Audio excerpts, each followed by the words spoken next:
Hello students, स्वागत है आपका चैनल पर। मेरा नाम है संदीप और हम शुरू करने जा रहे हैं वेन डायग्राम।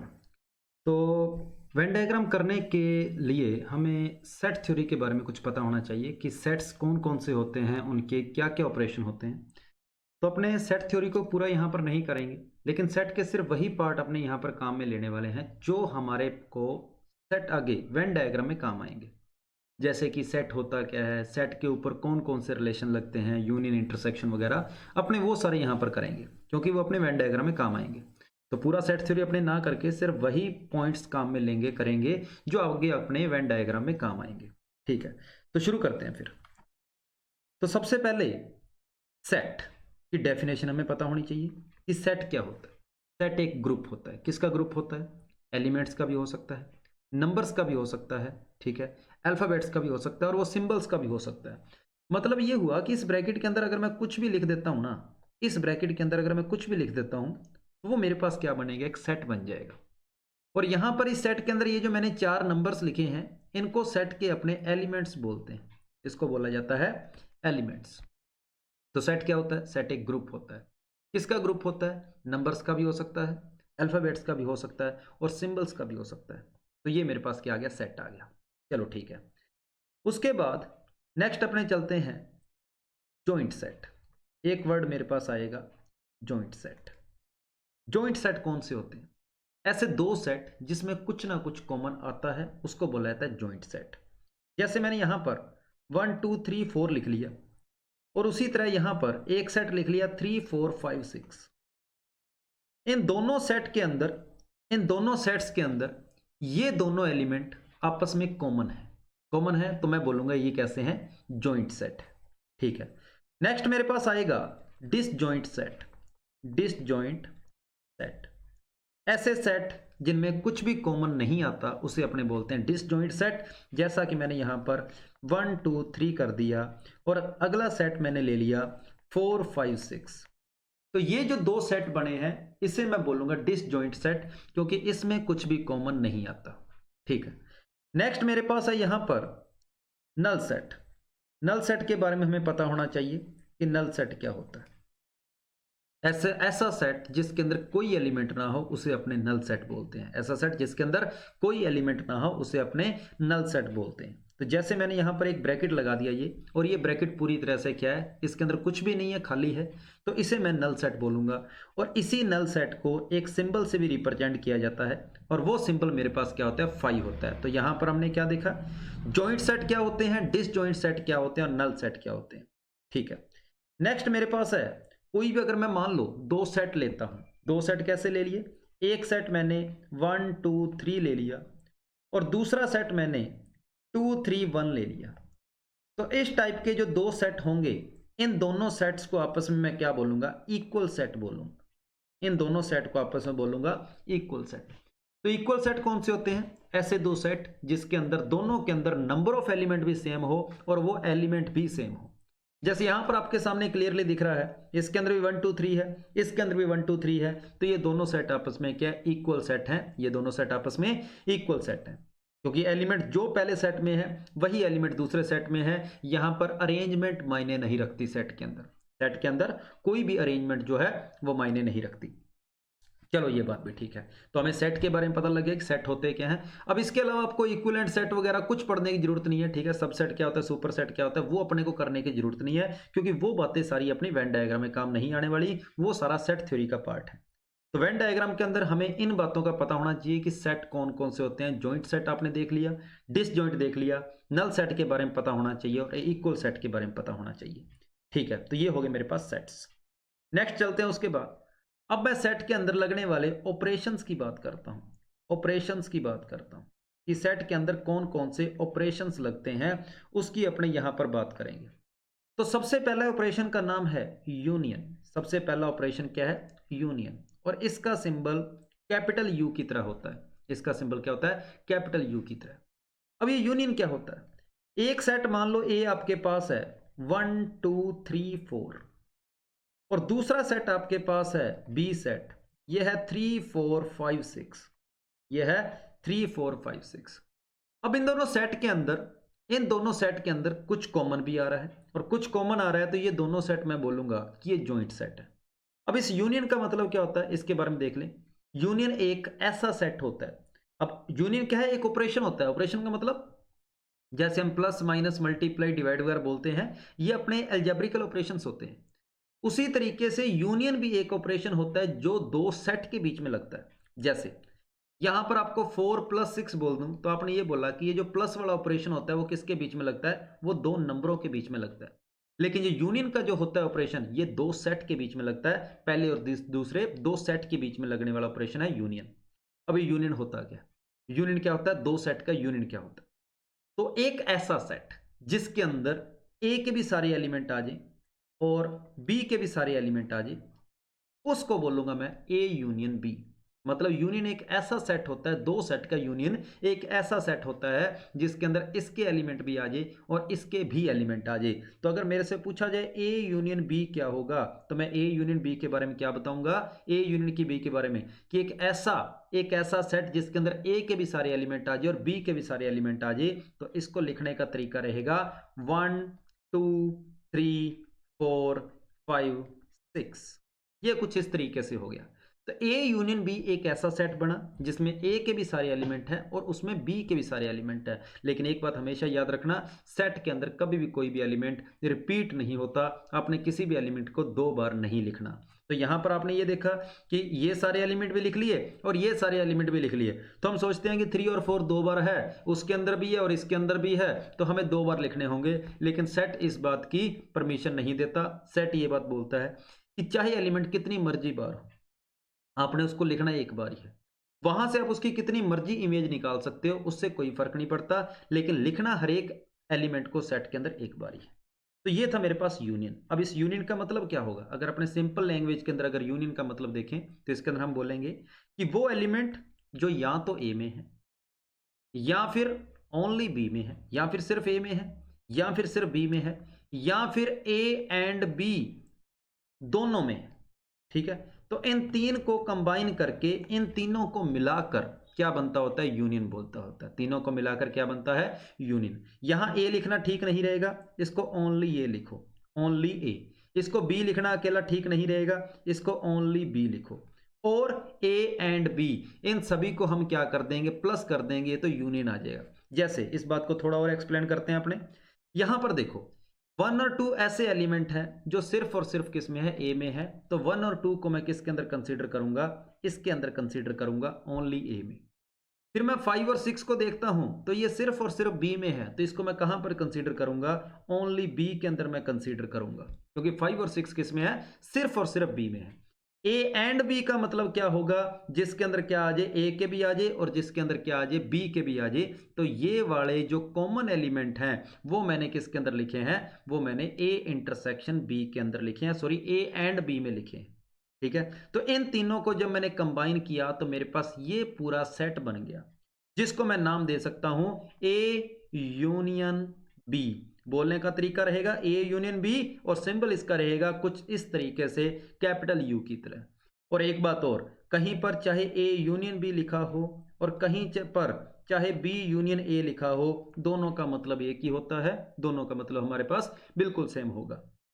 चलो, तो यूनियन के बारे में आपको पता लग गया होगा। इसको एक एग्जांपल से और समझते हैं। एक एग्जांपल ले लेते हैं कि एक सेट ए मान लो मेरे पास 1 2 3 4 5 6 है और दूसरा सेट बी मेरे पास कुछ इस तरीके से 1 2 3 4 है। ये मैंने दो सेट ले लिए, ए है 1 2 3 4 5 6, बी जो है 1 2 3 4। तो मैं यहां पर ये देख रहा हूं कि बी के सारे एलिमेंट मैंने ए में से लिखे गए हैं। अब चाहे ए में से लिखे गए हैं चाहे ए में से नहीं लिखे गए, हमें उस बात से कोई मतलब नहीं है। मुझे तो ए यूनियन बी चाहिए, मतलब मुझे तो एक ऐसा सेट चाहिए जिसके अंदर ए के भी सारे एलिमेंट आ जाए और बी के भी सारे एलिमेंट आ जाए। तो ए यूनियन बी मेरे पास हो जाएगा 1 2 3 4, ये मेरे पास हो जाएगा। इसके आगे 5 6 भी आएगा, सॉरी। तो ये हो जाएगा 1 2 3 4 5 6, ये ए यूनियन बी आ जाएगा। तो ये एक ऐसा सेट है जिसके अंदर ए के भी सारे एलिमेंट हैं और जिसके अंदर बी के भी सारे एलिमेंट हैं। तो यूनियन का मतलब क्या होता है कि इसके भी सारे एलिमेंट आ जाए, इसके भी सारे एलिमेंट आ जाए, तो वो मेरे पास बन जाता है यूनियन। चलो, यूनियन की कहानी अपने यहीं पर खत्म करते हैं। नेक्स्ट मैं चलता हूं इंटरसेक्शन की ओर। सेकंड ऑपरेशन मेरे पास आता है इंटरसेक्शन की ओर। इंटरसेक्शन क्या होता है?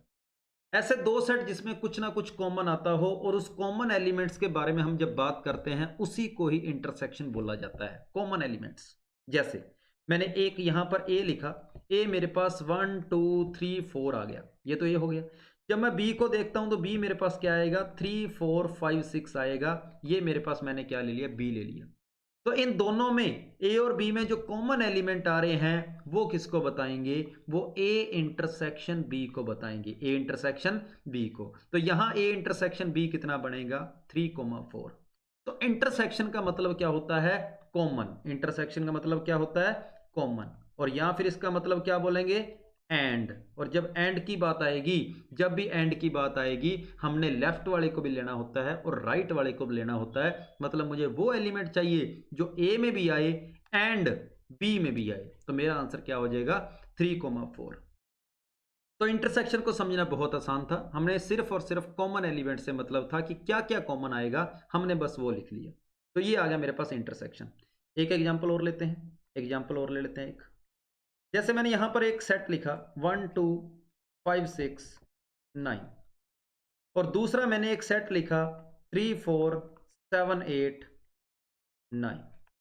इन दोनों सेट का, अगर ये सेट ए है और ये सेट बी है, मुझे इन दोनों सेट का क्या चाहिए, इंटरसेक्शन चाहिए।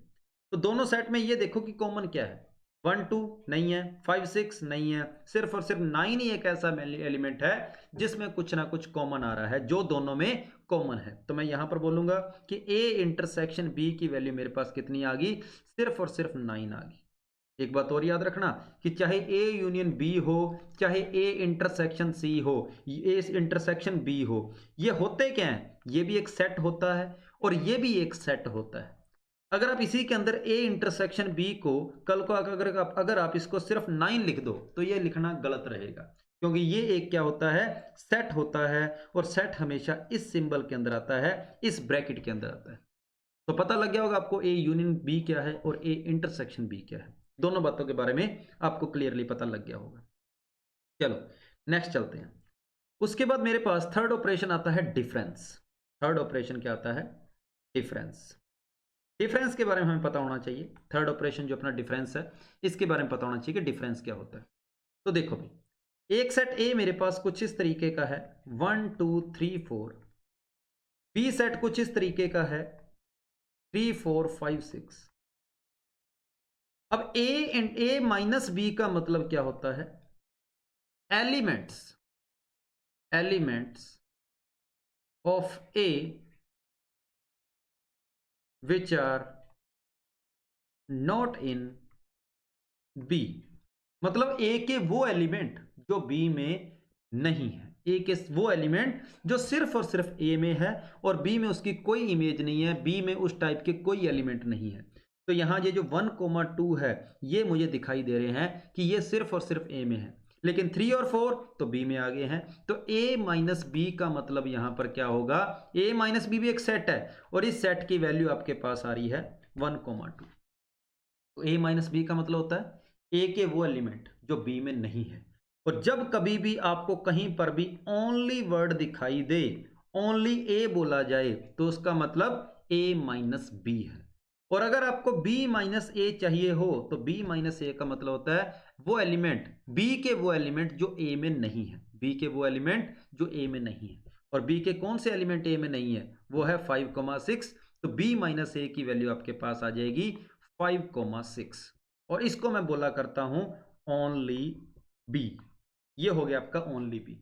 तो ये बातें अपने काफी काम आएगी वेन डायग्राम में। ओनली ए का मतलब क्या है, ओनली बी का मतलब क्या है और उसका सिंबल क्या है। तो सिंबल आपने क्या देखा, ए माइनस बी और बी माइनस ए, ये ओनली ए को बताएंगे और ये आपका बी माइनस ए जो है ओनली बी को बता रहा है। तो यहां पर ये हो गया अपने पास डिफरेंस। अभी मैं फिलहाल वेन डायग्राम आगे शुरू करूंगा, ये उसकी बेसिक पार्टी चल रहे हैं और इनको अपने वेन डायग्राम से भी समझना है। चलो डिफरेंस की बात यहां पर क्लियर हुई। उसके बाद आता है complementary set. Complementary set, complementary set. अब ये कॉम्प्लीमेंट्री वर्ड क्या होता है, कॉम्प्लीमेंट्री सेट का मतलब क्या है, इसके बारे में अपने बात करते हैं। देखो भी, जब कभी भी कॉम्प्लीमेंट्री वर्ड आए, कॉम्प्लीमेंट्री की जब भी बात आए, एक सेट आपके पास आएगा, उसका नाम होगा यूनिवर्सल सेट। यूनिवर्सल सेट क्या होता है इसके बारे में हमें पता होना चाहिए। तो यूनिवर्सल सेट क्या है? एक ऐसा सेट जिसके अंदर दुनिया के सारे एलिमेंट आ जाए, सारे सिंबल आ जाए, सारे अल्फाबेट आ जाए, उसको अपने बोलते हैं यूनिवर्सल सेट। और इसको लिखने का तरीका क्या है? इस यूनिवर्सल सेट को भी कैपिटल यू से लिखा जाता है। तो ये कैपिटल यू का जो सिंबल है ये यूनिवर्सल सेट को भी बताता है, और यही कैपिटल यू का सिंबल जो है वो यूनियन को भी बताता है। तो इस चैप्टर के अंदर ये सिंबल आपको दो जगह मिलेगा, कैपिटल यू यूनियन, और कैपिटल यू की तरह ही सिंबल होता है किसका? यूनियन का। ठीक है, यूनिवर्सल सेट तो कैपिटल यू ही है, लेकिन जो आपका यूनियन का सिंबल है वो यू की तरह होता है, पर उसको आप यू नहीं बोल सकते, उसको आप यूनियन ही बोला जाता है। लेकिन यूनिवर्सल सेट वाला ये यू का यू ही है, इसको अपने यू ही बोलेंगे। चलो ठीक है, अब यूनिवर्सल सेट होता है क्या उसके बारे में अपने बात कर ली, लेकिन वेन डायग्राम में ये यूनिवर्सल सेट किस तरीके से काम आता है सुनो भाई। आपको क्वेश्चंस कुछ इस तरीके से दिए होंगे कि एक क्लास के अंदर 50 बंदे हैं, उनमें से 50 में से 30 बच्चे ऐसे हैं जो मैथ्स पढ़ते हैं, 20 बच्चे ऐसे हैं जो इंग्लिश पढ़ते हैं, वगैरह वगैरह, कुछ ऐसी बात की गई होगी। तो क्लास की जो टोटल स्ट्रेंथ होती है ना, वो यूनिवर्सल सेट को बताएगी। वो जो टोटल स्ट्रेंथ होगी वो किसको बताएगी? यूनिवर्सल सेट को। कि जब मेरे पास एक क्लास वर्ड आ गया तो टोटल क्लास मेरी यूनिवर्सल सेट का काम करेगी। और जब वही मेरे पास विलेज वगैरह आ गया तो विलेज की टोटल पॉपुलेशन जो है वो मेरे लिए यूनिवर्सल सेट का काम करेगी। तो यूनिवर्सल सेट क्या होता है? ऐसा सेट जो बड़े से बड़ा होता है, जिससे बड़ा कुछ नहीं होता। तो जब मैं किसी क्लास की काउंटिंग कर रहा हूँगा तो मेरे सामने क्लास ही सबसे बड़ी बात होगी, कि क्लास के जब सारे के सारे बच्चे मैंने काउंट कर लिए, मैं बोलूँगा पूरी क्लास काउंट होगी। तो क्लास की टोटल स्ट्रेंथ यूनिवर्सल सेट का काम करेगी। और जब मैं किसी विलेज वगैरह की बात करूंगा तो पूरे विलेज की जो पॉपुलेशन है वो यूनिवर्सल सेट का काम करेगी। अगर क्वेश्चन के अंदर कॉम्प्लीमेंट्री सेट या यूनिवर्सल सेट दे रखा है, आया हुआ है, ठीक है, ये काम आ रहा है, तो याद रखना क्वेश्चन में यूनिवर्सल सेट के बारे में दिया होगा, आप इसका खुद कभी आइडिया नहीं लगा सकते, आप इसके बारे में खुद नहीं बता सकते।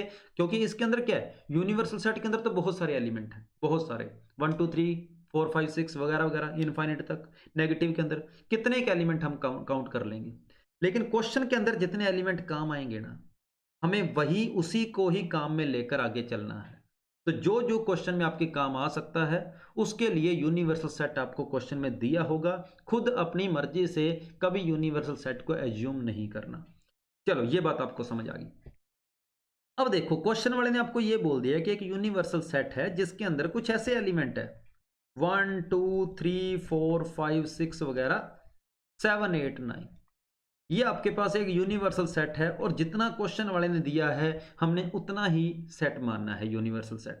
ये मेरे पास यूनिवर्सल सेट है, इससे बाहर कुछ भी नहीं है, मैंने ये मान के चलना है।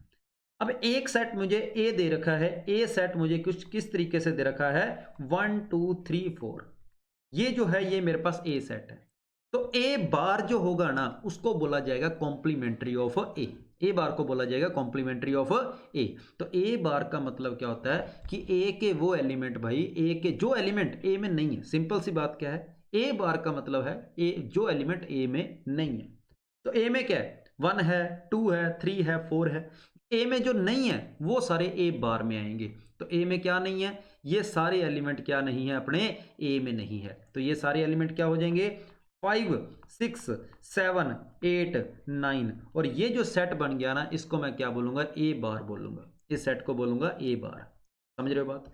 तो ए को ये लिखना ठीक रहेगा कि u माइनस ए। समझ रहे हो बात? u माइनस ए, क्योंकि अभी आपको जस्ट इससे पहले मैंने डिफरेंस के बारे में आपको बताया था कि डिफरेंस क्या होता है। तो u माइनस ए का मतलब क्या है? यूनिवर्सल सेट के वो एलिमेंट जो ए में नहीं है, यूनिवर्सल सेट के वो एलिमेंट जो ए में नहीं है। तो यूनिवर्सल सेट के तो भैया सारे एलिमेंट थे, उसने बोला जो ए में नहीं है, ए में सिर्फ ये 4 एलिमेंट हैं, बाकी सारे नहीं है। तो ये मेरे पास आ जाएगा यू माइनस ए। ठीक है, अभी ये हो जाएगा, ये मेरे पास ए था, सॉरी ये जो u माइनस ए है ना, ये ए नहीं है, ये ए बार होता है, अपने ए बार को एक्सप्लेन कर रहे हैं। ठीक है, तो यहां थोड़ा चेंज कर लेना कि ये जो ए बार है और u माइनस ए जो है ये दोनों एक ही बात है। ठीक है भाई, तो A bar is equal to universal set minus A set, ये दोनों एक ही बात है। और इसी सिंबल को, ये जो बार वाला सिंबल है क्वेश्चन वाला, इसको डैश से भी लगा देता है। और डैश का मतलब ही क्या होता है? कॉम्प्लीमेंट्री। ए का मतलब ए के अंदर, ए डैश का मतलब ए के बाहर, ए का मतलब ए के अंदर और ए डैश का मतलब ए से बाहर। तो ये था कॉम्प्लीमेंट्री। उसी हिसाब से अगर मुझे कोई सेट ए सेट देकर, ए सेट कुछ इस तरीके से दे दिया 1 2 3 5 और यहां पर 6 दे दिया, और यूनिवर्सल सेट मुझे इस तरीके से दे दिया 1 2 3 4 5 6 7, और बी सेट मुझे दिया गया है, बी सेट दे दिया 1 2 3 4, बस यहां पर बंद कर दो। और मुझे बोला गया है ए बार बताओ, ए डैश बताओ। तो ए डैश का मतलब यूनिवर्सल सेट के वो एलिमेंट जो ए में नहीं है। ए में क्या कुछ है? ए में 1 2 3 5 6 है, तो ए में क्या नहीं है? एक तो ए में 4 नहीं है, और एक ए में कौन नहीं है? 7 नहीं है। उसी तरह बी, अगर मेरे पास 1 2 3 4 है, तो यूनिवर्सल सेट के वो एलिमेंट जो बी में नहीं है, तो बी डैश की वैल्यू मेरे पास क्या आएगी? 1 2 3 4 तो बी में है, तो बी में क्या नहीं है? 5 6 7, ये बी में नहीं है। तो ये मेरे पास हो गया कॉम्प्लीमेंट्री ऑफ सेट। तो यहां पर हमने कौन कौन से ऑपरेशन पढ़े हैं, हमें सबके बारे में पता होना चाहिए। एक तो आएगा यूनियन ऑफ सेट, एक मेरे पास दूसरा ऑपरेशन आता है इंटरसेक्शन ऑफ सेट, तीसरा ऑपरेशन मेरे पास आएगा difference of set, difference of set, और चौथा मेरे पास ऑपरेशन है कॉम्प्लीमेंट्री सेट्स। कुछ इस तरीके से ये चार ऑपरेशन जो होंगे मेरे काम आएंगे। ठीक है, तो ये बात आपको क्लियर पता लग गई होगी कि चार ऑपरेशन हमारे पास होते हैं और कौन कौन से होते हैं, एक एक बात आपको समझ आ गई होगी। ठीक है भाई, तो यहां पर एक क्वेश्चन ले लेते हैं जिसके अंदर हम चारों को एक्सप्लेन कर लेते हैं कि चारों हैं क्या, चारों के बारे में बात कर लेते हैं। लो भाई, यूनिवर्सल सेट है मेरे पास 1 2 3 4 5 6 7 8, ये है मेरे पास यूनिवर्सल सेट। ए सेट है मेरे पास, ए सेट है 1 2 3 4। बी सेट है मेरे पास, बी सेट है 3 4 5 6, ये बी सेट है। हमें कौन कौन से ऑपरेशन फाइंड करने हैं, कौन कौन से पूछा गया है। मुझे ए यूनियन बी चाहिए, क्या होगा? मुझे ए इंटरसेक्शन बी चाहिए, क्या होगा? मुझे ए माइनस बी चाहिए, क्या होगा? मुझे बी माइनस ए चाहिए, क्या होगा? उसके बाद मुझे ए डैश चाहिए, क्या होगा? मुझे बी डैश चाहिए, क्या होगा? मुझे ए डैश यूनियन बी डैश चाहिए, क्या होगा? और मुझे उसके बाद ए डैश इंटरसेक्शन बी डैश चाहिए, वो क्या होगा? इन सभी के बारे में अपने देख लेते हैं। उसके बाद ये सिंपल से ऑपरेशन जो है अपने कंप्लीट हो जाएंगे। तो ए यूनियन बी क्या होगा? वो एलिमेंट जो ए में भी हो और बी में भी हो। तो इन सभी को, इन सभी का यूनियन चाहिए मुझे, ए और बी दोनों का चाहिए यूनियन। तो यूनियन का मतलब ए के भी सारे एलिमेंट और बी के भी सारे एलिमेंट। तो मेरे पास आंसर जो आ जाएगा कुछ इस तरीके का आ जाएगा। इसके अंदर ए के भी सारे एलिमेंट है और इसके अंदर बी के भी सारे एलिमेंट है।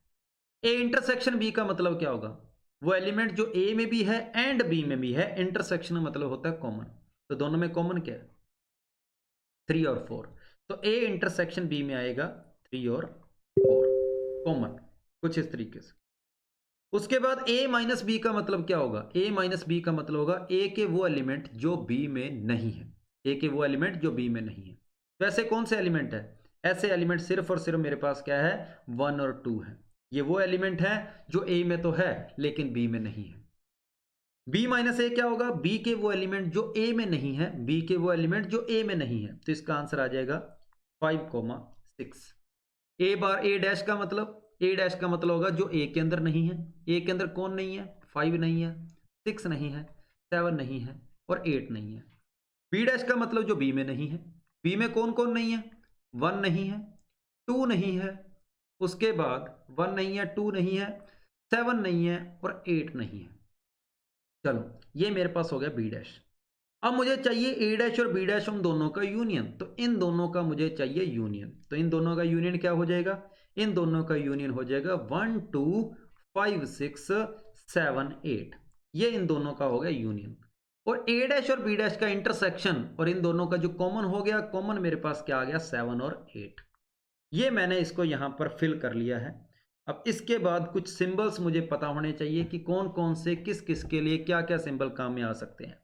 तो a माइनस बी लिखा है, इसके बारे में आपको पहले बता चुका हूं कि a माइनस बी को क्या लिख सकते हैं, ओनली ए भी लिखा हो सकता है। a माइनस बी को ओनली ए भी लिखा हो सकता है। ओनली ए का मतलब जो सिर्फ ए में है, जो सिर्फ ए में है, ठीक है। और इसी ओनली ए को ए के तो अंदर हो लेकिन बी के बाहर हो, और उन दोनों में कॉमन, इस सिंबल से भी लिखा जा सकता है। इस बात का थोड़ा गौर कर लेना। ए इंटरसेक्शन बी बार का मतलब ए के तो अंदर है एंड बी के बाहर है। हाँ भाई, ए के तो अंदर हो लेकिन बी के बाहर हो। चेक करो, जैसे 1,2 है। अब 1,2 ए के तो अंदर है लेकिन बी के अंदर नहीं है, तो ए इंटरसेक्शन बी बार या फिर ए माइनस बी या फिर ओनली ए या फिर U minus A, sorry U minus A जो होगा वो इसमें नहीं आएगा, बस इतने नाम।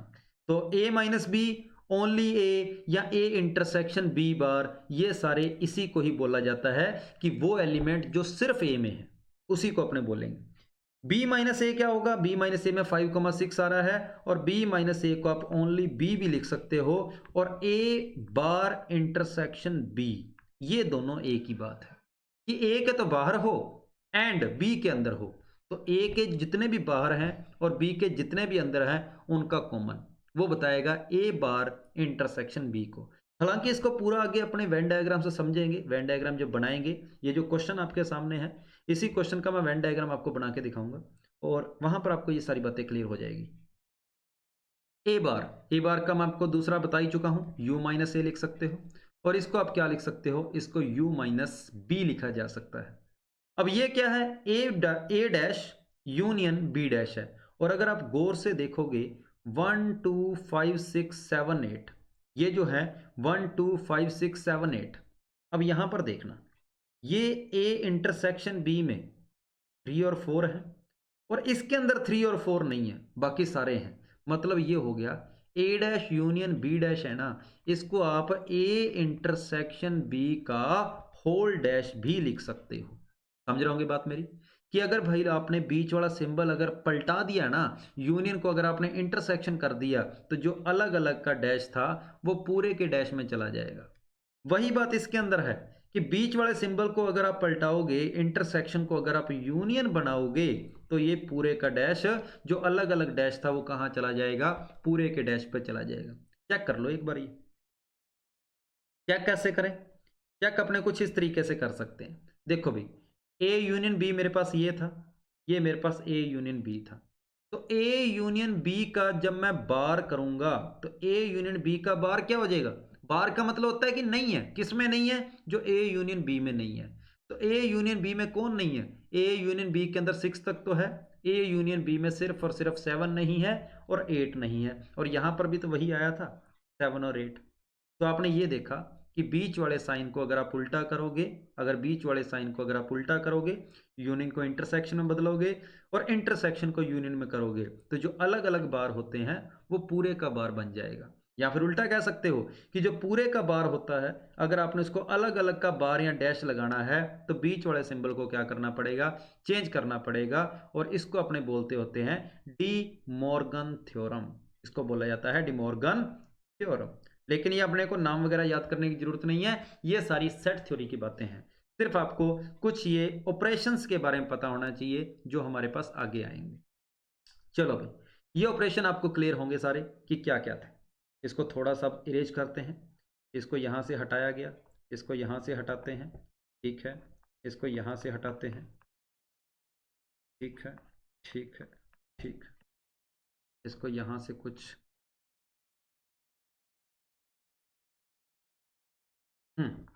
चलो आगे चलते हैं।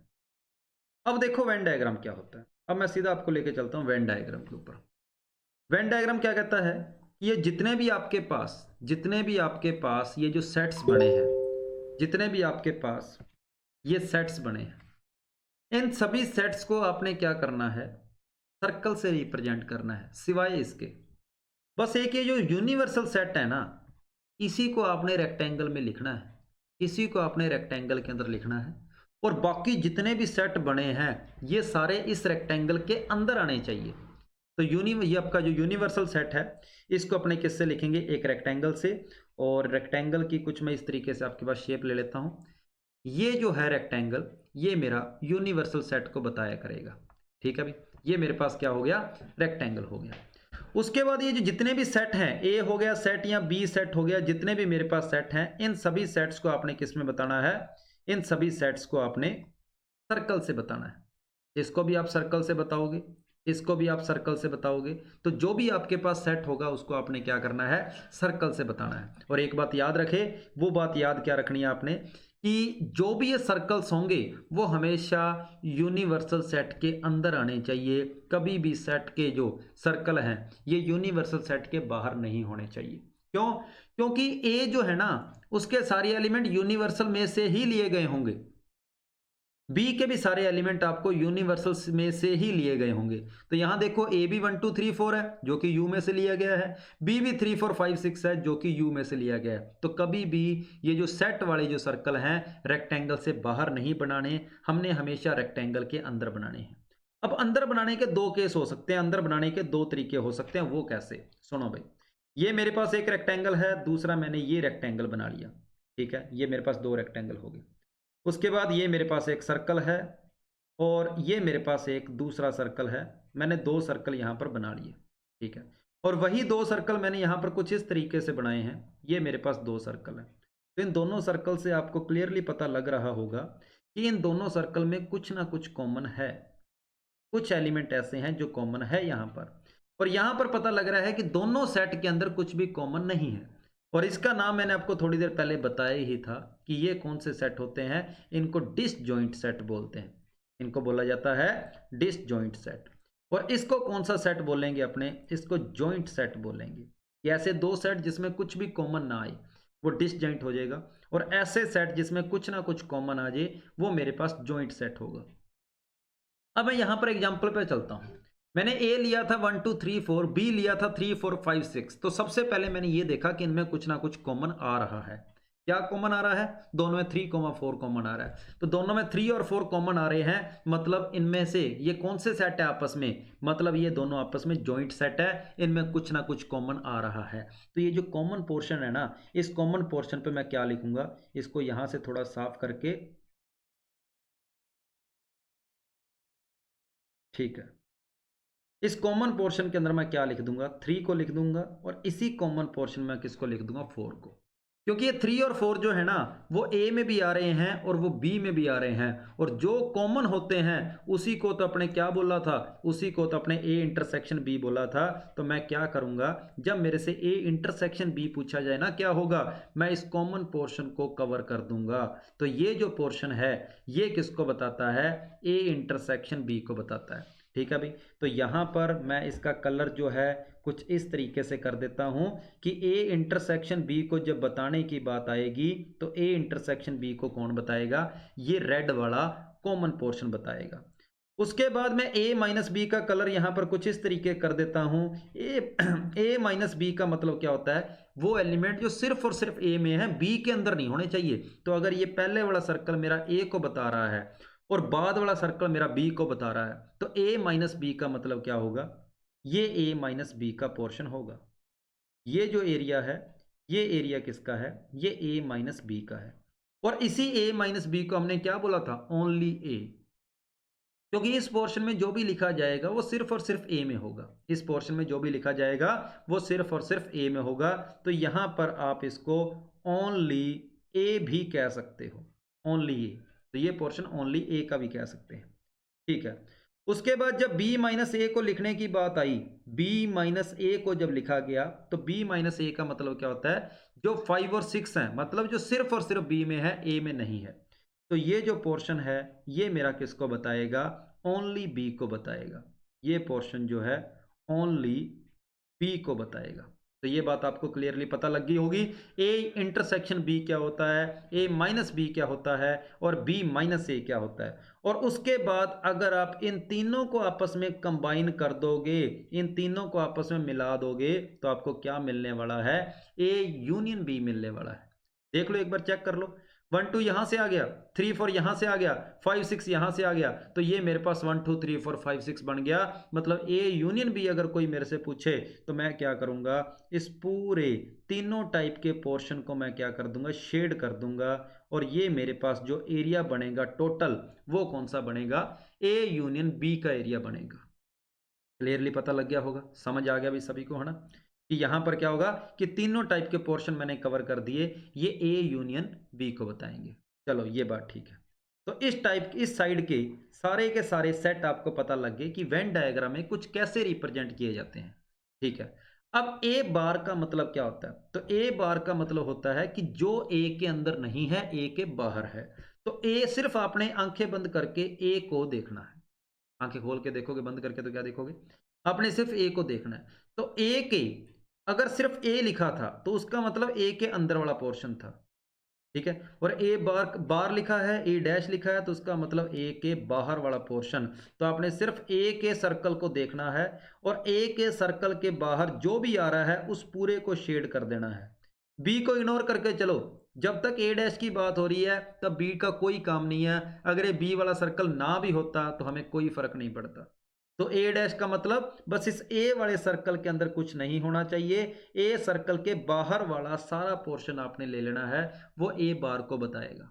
उसी तरह बी बार क्या होगा, बी बार कहता है बी वाले सर्कल के बाहर जितना भी पोर्शन है वो सारा किसको बताएगा, बी बार को। बी वाले के बाहर जितना भी पोर्शन है, तो ये बी वाला ये ब्लैक वाला सर्कल है, इस ब्लैक सर्कल से बाहर जितना भी पोर्शन बनेगा वो सारा बताएगा किसको, बी बार को। तो इनके बारे में आपको पता लग गया होगा। और ए डैश यूनियन बी डैश, मतलब ए डैश भी हो और यूनियन किसका हो, बी डैश भी हो। उसके अंदर आप देख रहे हो कि 1 2 5 6 7 8 आ रहा है, ये आपके वेन डायग्राम में काम नहीं आएगा, तो इन दोनों को फिलहाल करने की जरूरत नहीं है। वैसे अगर ए डैश यूनियन बी डैश का अगर आप एरिया देखना चाहो तो इस 3,4 को छोड़ देना भाई, 3 4 का एरिया छोड़ देना, इसके अलावा सारा का सारा एरिया शेड कर देना। ये पूरा एरिया जो होगा 3,4 को छोड़ के वो ए डैश यूनियन बी डैश को बताएगा। और जब ए डैश इंटरसेक्शन बी डैश की बात करेंगे तो दोनों सर्कल से बाहर जो एरिया आ रहा है, दोनों सर्कल से बाहर जो एरिया आ रहा है वो ए डैश इंटरसेक्शन बी डैश को बताएगा। और फिलहाल आपको इन दोनों को करने की जरूरत नहीं है, लेकिन ये जो चार हमने पढ़े हैं इनको आप जरूर अच्छे तरीके से देख लें। ठीक है, कि ए यूनियन बी क्या होता है, ए इंटरसेक्शन बी क्या होता है, ए माइनस बी क्या होता है, बी माइनस ए क्या होता है, ए डैश क्या है, बी डैश क्या है, कुछ इस तरीके से। चलो ये बात ठीक है। अब थोड़ा सा और आगे चलते हैं।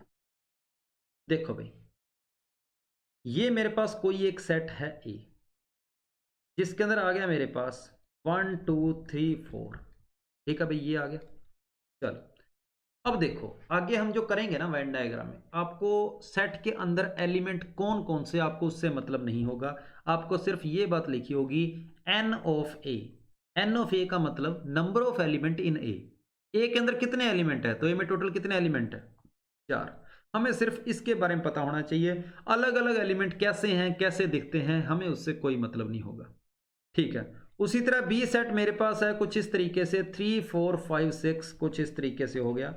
और यहां पर आप बोलोगे कि number of elements in B, तो यहां आपके पास आएगा 4। बी के अंदर भी कितने एलिमेंट है, 4 एलिमेंट। ठीक है, फिर जब आपसे पूछा जाए कि ए इंटरसेक्शन बी में कितने एलिमेंट है, इस तो ये ए इंटरसेक्शन बी क्या होगा, ये 3,4 होगा। और number of elements in A intersection B, आपका आंसर क्या आ जाएगा, 3,4। ठीक है, ओ सॉरी 3,4 नहीं आएगा, नंबर बताने हैं। तो 3,4 कितने एलिमेंट हो गए, 2 एलिमेंट है। तो number of element in A intersection B क्या आ जाएगा, 2 आ जाएगा। ठीक है भाई, अब इसमें 4 कौन से थे, इनमें से 4 एलिमेंट कौन से थे, इसमें से 4 एलिमेंट तो वो थे, 4 में से 2 एलिमेंट तो वो थे जो ओनली ए में थे, और 2 एलिमेंट थे वो थे जो दोनों में थे। तो बी के अंदर 4 एलिमेंट कौन से हैं, ये वो एलिमेंट है जो दोनों में है, और ये वो एलिमेंट है जो सिर्फ और सिर्फ ए में है। तो ये दोनों एलिमेंट इनमें क्या थे, कॉमन थे। तो ये दोनों आगे कॉमन, जो कि मैंने ए इंटरसेक्शन बी में लिख दिए। उसी तरह अगर मेरे से पूछा जाए तो ए यूनियन बी क्या होगा, तो ए यूनियन बी मेरे पास आ जाएगा 1 2 3 4 5 6। तो यहां से पता लगा कि ए यूनियन बी के अंदर टोटल कितने एलिमेंट होंगे, तो ए यूनियन बी में टोटल कितने एलिमेंट आ गए, 6 आ गए। ए यूनियन बी में टोटल कितने एलिमेंट आ गए, 6 आ गए।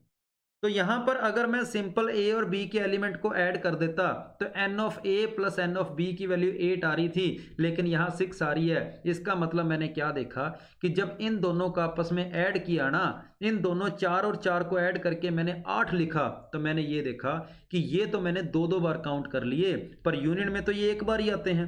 इसलिए मुझे उन दो एलिमेंट्स को बाद में क्या करना पड़ेगा, माइनस करना पड़ेगा। तो उससे मेरे पास एक फॉर्मूला सा बन जाता है, A union B is equal to n of A plus n of B minus n of A intersection B। और ये जो फॉर्मूला है अपना, ये वेन डायग्राम में सबसे ज्यादा काम आने वाला है।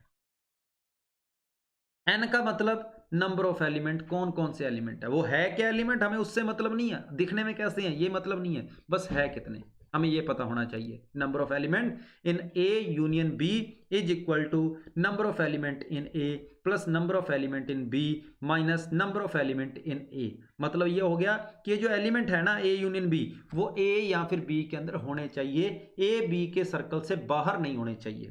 तो ठीक है भाई, इस फॉर्मूले को जरूर नोट कर लें, ये हमारे काम आने वाला है, इसको अच्छे तरीके से देख लें। अब इस फॉर्मूले को अपने वेन डायग्राम से भी समझते हैं। यहीं पर मैं इसका वेन डायग्राम बनाता हूं। देखो भाई, ये मैंने एक रेक्टेंगल बना लिया, और ये रेक्टेंगल किसको बता रहा है, ये रेक्टेंगल बता रहा है यूनिवर्सल सेट को। ठीक है, ये हो गया मेरे पास ए सेट, और ये मेरे पास कौन सा सेट हो गया, ये मेरे पास आ गया बी सेट। ठीक है, ए सेट और बी सेट हो गया। तो ए यूनियन बी जब मैंने लिखना था कि मुझे ए यूनियन बी का एरिया चाहिए, तो ए यूनियन बी के एरिया में क्या होगा, एन ऑफ ए। तो एन ऑफ ए को गौर से देखो भाई, मैंने यहां पर ओनली ए नहीं लिखा, ओनली ए और एन ऑफ ए का में फर्क होता है।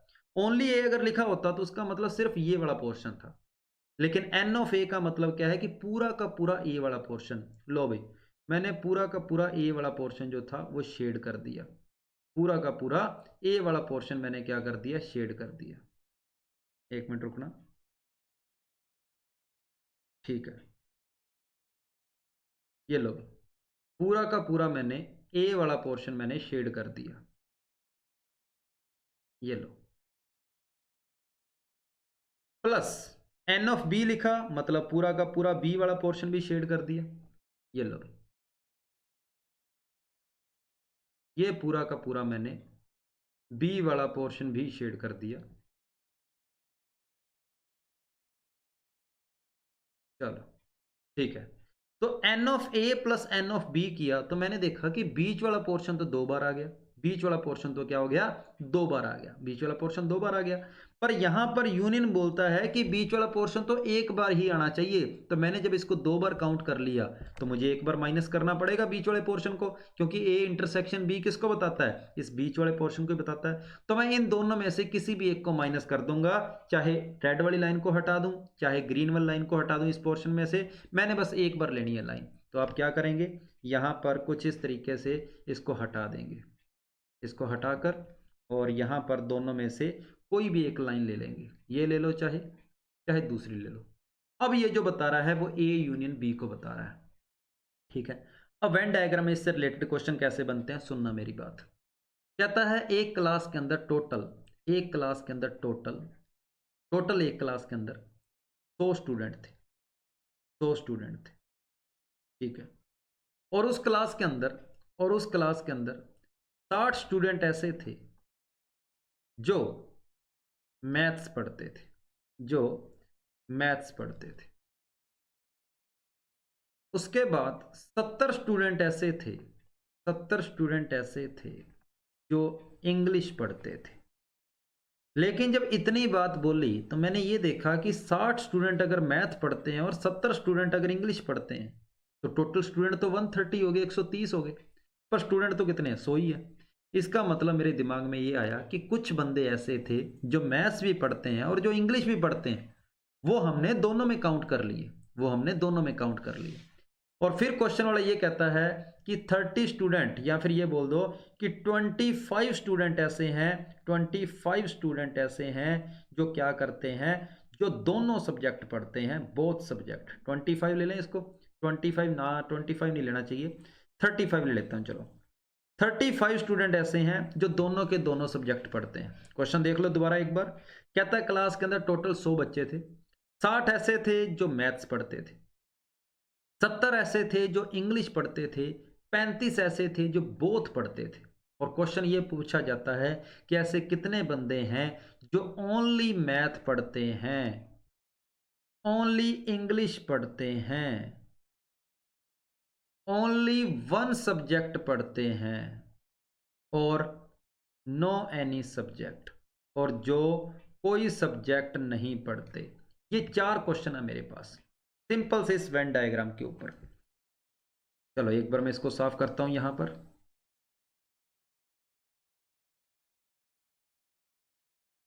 ठीक है,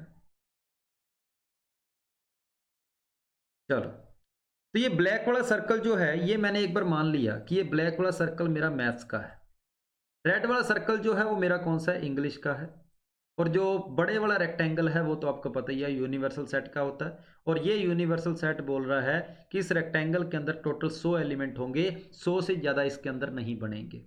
ठीक है भाई, तो यहाँ पर 60 स्टूडेंट ऐसे हैं जो मैथ वाले सर्कल के अंदर है, तो ये जो मैथ का सर्कल है इसके अंदर कितने बंदे हैं, 60, तो मैंने यहाँ पर 60 लगा दिया। फिर इस इंग्लिश वाले सर्कल के अंदर कितने जने हैं, इंग्लिश वाले में 70 हैं, तो मैंने ई के ऊपर आगे क्या लगा दिया, 70 लगा दिया। ऐसे बंदे वो हैं जो इंग्लिश जरूर पढ़ते हैं, चाहे मैथ पढ़ते हैं चाहे नहीं पढ़ते, पर इंग्लिश जरूर पढ़ते हैं। 35 बंदे ऐसे हैं जो दोनों सब्जेक्ट पढ़ते हैं। तो जब ये दोनों सब्जेक्ट वाली बात आएगी ना, आपने क्वेश्चन को यहीं से शुरू करना है। तो दोनों सब्जेक्ट पढ़ने वाले बंदे कितने हैं, 35, आपने उसको बीचों बीच लिख देना है। मतलब ये 35 ऐसे हैं जो मैंने मैथ के अंदर भी काउंट किए हैं और जो मैंने इंग्लिश के अंदर भी काउंट किए हैं। अब देखो भी, टोटल 60 बच्चे ऐसे थे जो मैथ्स पढ़ते थे, 35 ऐसे हैं जो मैथ्स तो पढ़ते ही पढ़ते हैं, उसके साथ साथ इंग्लिश भी पढ़ते हैं। तो ऐसे कितने बंदे हैं जो सिर्फ और सिर्फ मैथ पढ़ते हैं। आपने इस पूरे सर्कल में से इस कॉमन पोर्शन को माइनस कर दो, क्योंकि 60 जो है वो पूरे इस सर्कल को बता रहा है, 35 ऐसे हैं जो दोनों में काउंट हुए हैं, तो 60 में से 35 माइनस कर दो, यहां बचा 25। तो ओनली जो मैथ का आंसर आएगा वो आपके पास कितना आएगा, 25 आएगा। फिर इंग्लिश वाले सर्कल में 70 बनना चाहिए, तो इस पूरे सर्कल के अंदर 70 बनेंगे, और यहां अगर 35 आ गए तो पीछे कितने बचे, 35।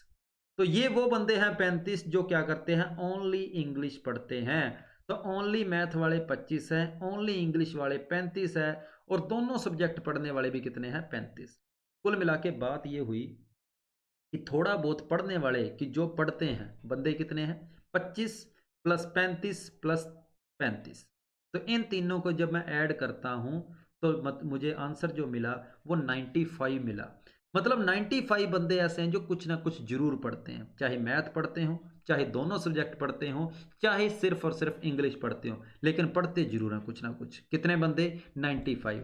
और लास्ट क्वेश्चन क्या पूछा गया है कि मेरे को वो बंदे बताओ जो कोई सब्जेक्ट नहीं पढ़ते, और अगर भाई 95 बंदे अगर इन सर्कल्स के अंदर आते हैं तो पीछे कितने बंदे बच गए, 5 बच गए जो कोई सब्जेक्ट नहीं पढ़ते। तो आपका लास्ट क्वेश्चन का आंसर हो जाएगा 5 जने। और फिर अगला क्वेश्चन क्या कहता है कि ऐसे कितने बंदे हैं जो एग्जैक्ट एक सब्जेक्ट पढ़ते हैं, ओनली एक सब्जेक्ट।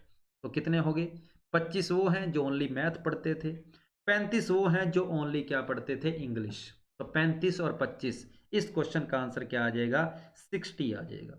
तो ये मैंने एक सिंपलेस्ट वेन डायग्राम का एक सबसे आसान क्वेश्चन लिया था जो कि पूरा का पूरा ऑपरेशंस के ऊपर था। तो यहाँ पर आपको ऑपरेशंस के बारे में पता लगा और वेन डायग्राम के क्वेश्चन के बारे में पता लगा।